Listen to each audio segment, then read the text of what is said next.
All right, we've got Coach standing by. We'll go ahead and he can start with an opening statement, then we'll take questions. So please queue up in the chat for questions. Thanks. Well, I think before we get started with anything about the game, it's just unbelievable to be back playing. And so many people have worked so hard, not just in our conference, but our university. The players have persevered through so much that there'll be some good books come out someday about all of this past 8 months. But we've had 32, 33 practices total. And it was nice to see a different uniform and a different jersey. And, very good A&T team, which we played last year.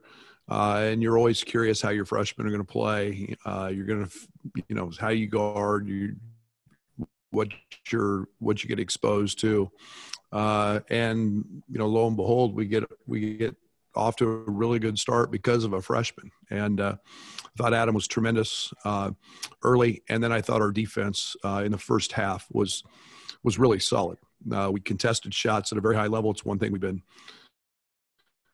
talking about a lot. I thought we held them to one shot. And then I think we were really, really explosive in training. Is get out and score and run and for the most part, even in the half court, then our shot selection was very, very solid. So I was very pleased with the first half. And and then as we got into the second half, we continued that pace and that tempo and we're able to establish Kofi a little bit to start the second half. But all in all, good opener. Freshman got their feet wet, got a lot of experience, and now we get to go do this again tomorrow and against a new opponent who will throw something different at us, and we're excited for that challenge.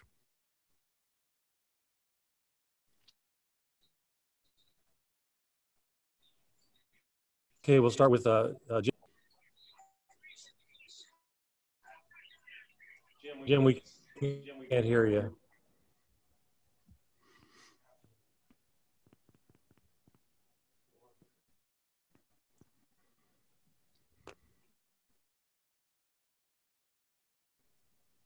We'll come back to you, Jim. Hey, Brad, 17 threes is a program record for a team that only made 11 for a tie last year. Obviously, Adam brings a lot of shooting. Io's improved. And then you had DeMonte continuing it, Jacob Grandison.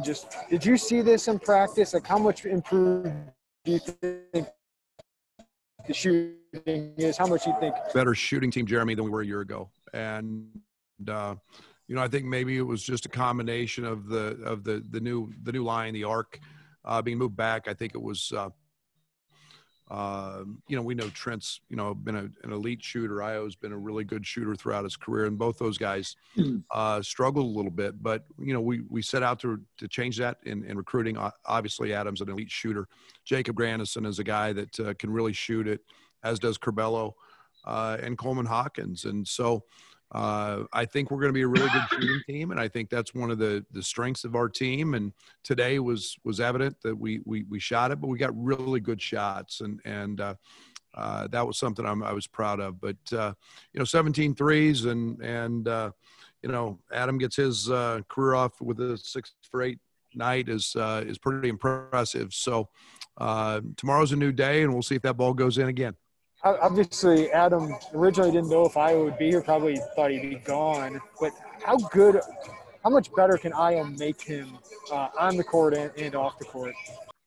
Well, Iowa's a great distributor as well as he is scorer. And, in the open court, Iowa's one of the elite players in college basketball. We saw that today. And, I've told Adam he can simplify the game for himself and just get his feet wet by just running the floor hard, and he'll get a lot of open shots, and that proved to be the case today. So, as teams load up on Io, and they load up on Kofi or Georgie, and ball screen actions rolling to the rim, it gets very hard to tag off them. When DeMonte's doing that, when Adam does that, those guys are going to get some good looks. So Again, Io does what a really good player does, and that's make his teammates better, and Adam will benefit from that. That's Fred. Okay, we'll go with Scott Ritchie, Joey Wagner, and then we'll go back and try Jim. So go ahead, Scott. Hey, Brad, I guess with the shooting, you feel like you can run better offense when shots are falling like that, or did you get shots to good looks because you were running better offense? Scott, can you repeat the question? I'm sorry.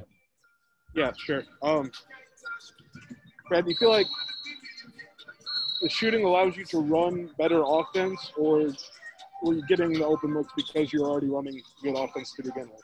Yeah, it's a combination of both. I think one of the things that we've had problems with in the past here is we've always been a team that we've had one or two guys that maybe haven't made shots at a clip that deserve a whole bunch of attention. So, running offense has been a constant movement of players and a myriad of different sets and actions to get guys open so we could create a gap. And when you shoot the ball better, offense becomes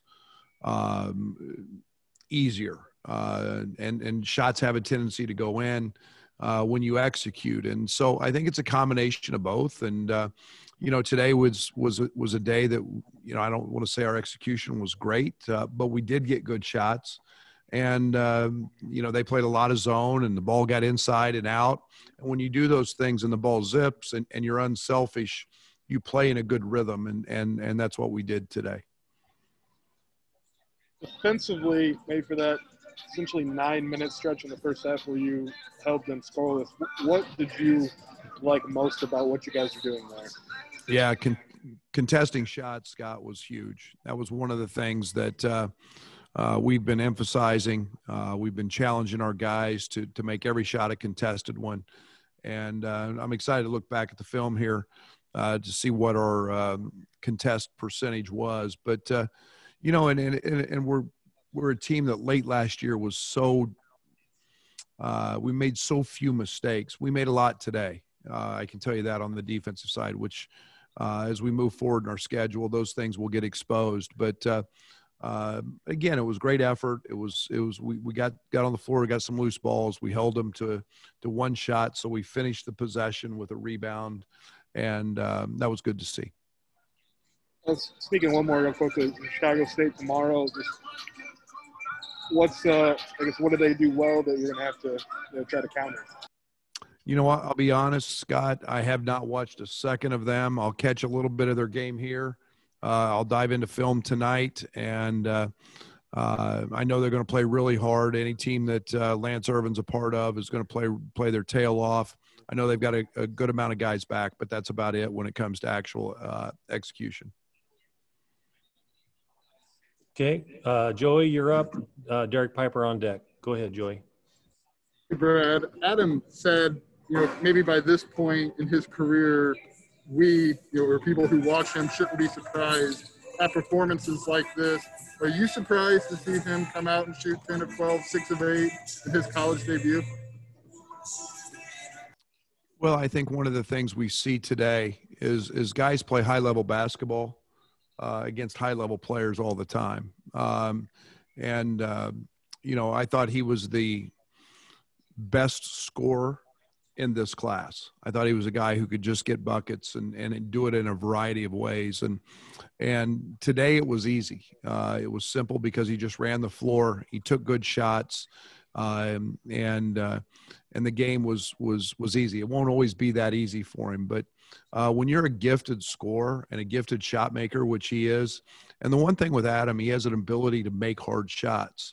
And today he didn't have to make any of those.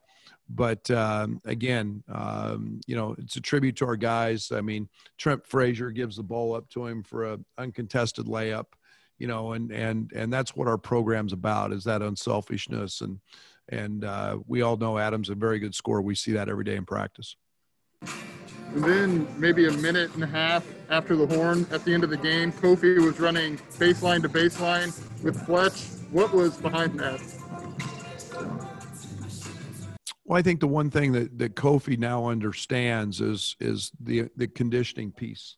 And, any game that he played 17 minutes and, that's not a lot of minutes for Kofi. He's doubled up in those type of minutes. So for him, it's just continued growth in terms of that area. And that's not me making him do that. That's all voluntary. That's Kofi wanting to make sure he's got improved stamina and improved conditioning. And he knows what really good players do in terms of work. And that's all to the maturation and growth of Kofi mentally. A year ago at this time, I can promise you it was like pulling teeth to get him to do that. Now he's volunteering and wants to become great. And conditioning is a big part of his game. Thanks, Brad. Hey, Derek Piper, you're up. Matt Stevens on deck. Go ahead, Derek.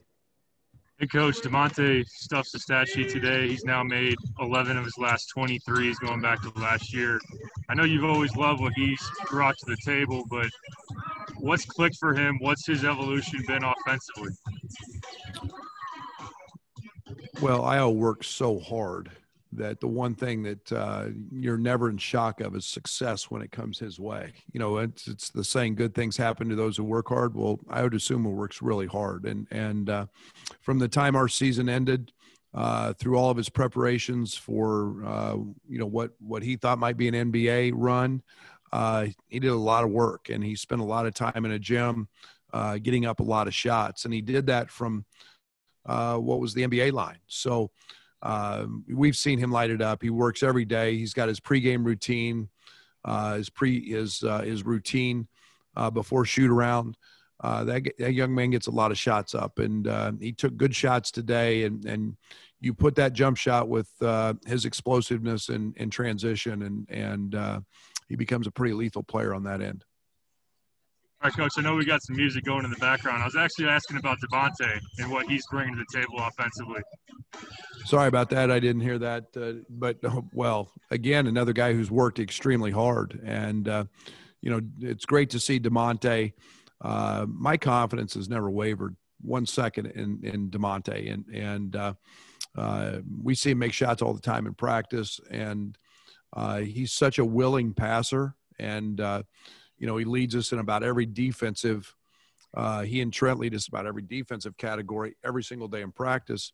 So it's nice to see him make shots. And again, he was the major reason we were playing as well as we were playing offensively at the end of last season, because he was making shots, and we see that every day. And it's great to see that go in, and he'll continue to do that because he's really worked hard at it. One more real quick. What caused you to dish the Andy Reid face shield to go for the mask?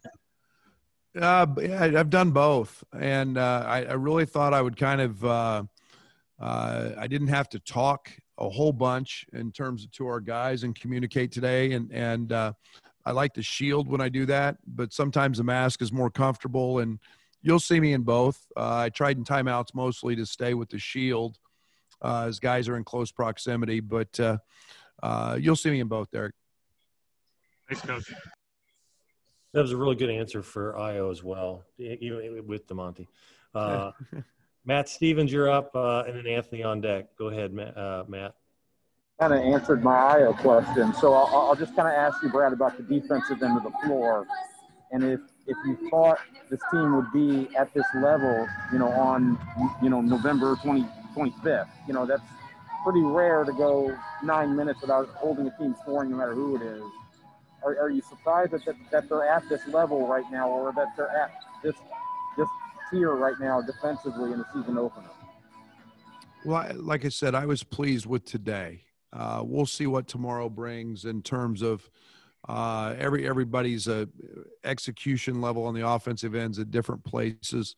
And again, I'm really pleased with the two areas we've really tried to emphasize, and that's contesting shots and then limiting teams to one shot. And if we can do that, we've proven in the past that we can be a really, really good defensive team. And, one of the things that we're striving to be is the best defensive team in the country. And that's not easy. That doesn't happen every single night. Sometimes guys make hard shots, and we've got to be able to have some grit and fight. And I was really pleased with that in the first half. Thanks, Brad. I appreciate it. That's all I got. Okay, Anthony, go ahead. We'll wrap this up with Anthony. Go ahead. Hey, Coach, you mentioned yesterday one of the reasons you were really looking forward to see your team play a different jersey is maybe identifying some possible weaknesses. Obviously, big win on the scoreboard, but did you see anything in terms of weaknesses that stuck out to you or something you guys are going to be focusing on the next couple of days? Yeah, I could answer that question better in a couple hours after I watch the film. You know, we didn't have to get real dialed in execution wise on the offensive side. You know, I always worry about that. You know, I thought that we did have some plays where guys were in the wrong spots and kind of cut on top of somebody. We got to clean those things up from an execution side, and then defensively. You know, I was there in the second half. There was a stretch where we had a couple late closeouts, gave them back-to-back threes, and you can't do that in Big Ten play, and those were mistakes. And you know, DeMonte and Ayo blew a switch that two veteran guys should never make and make that mistake. So, you know, those are the subtle things that we've got to clean up, and we'll bring that to our guys' attention. You know, when we meet in the morning again and see if we can be better tomorrow. Thanks, Coach. We got one more question from Jeremy. Go ahead, Jeremy. Hey, Brad, I just want to follow up. I know you're so focused on your job when you get in here, but there's so many thousands of people who would like to have been here today. What was that experience like for you this first time? I know you're excited to play, but it just wasn't the same, and there are a lot of different things. So what was that like? You know, it's really funny because I never come out before games, and I came out about 70 minutes before the game, and I had to just look at it, and I didn't want to be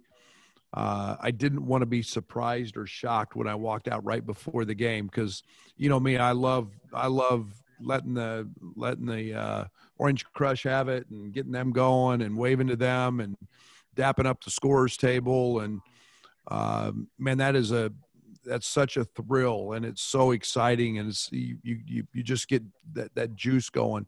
And then at the end of the game, Io and Trent were down there talking, and I said, how'd it feel? And Io goes, I didn't notice any difference. I just saw a different colored uniform. And Trent said the same thing. So, you know, the players get so into that moment that they, you know, they're just kind of in the moment. Everything around them becomes kind of quiet.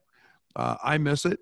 You know, I'm used to 15,000 screaming and it being loud. I love everything loud. So it's different, but you know, we got, especially when you got the best fan base in the country. So, you know, I hope sooner than later we're back in that position where every seat's filled. And in the meantime, you know, we'll have to grow accustomed to, you know, what is now our new norm, I guess. Do you wait to come out because of the fans, or why do you usually do that? All right, that'll wrap up our press conference today. Appreciate it, Coach. I know the second game's about ready to start, so thanks, everyone. Thank you. See you, Ken.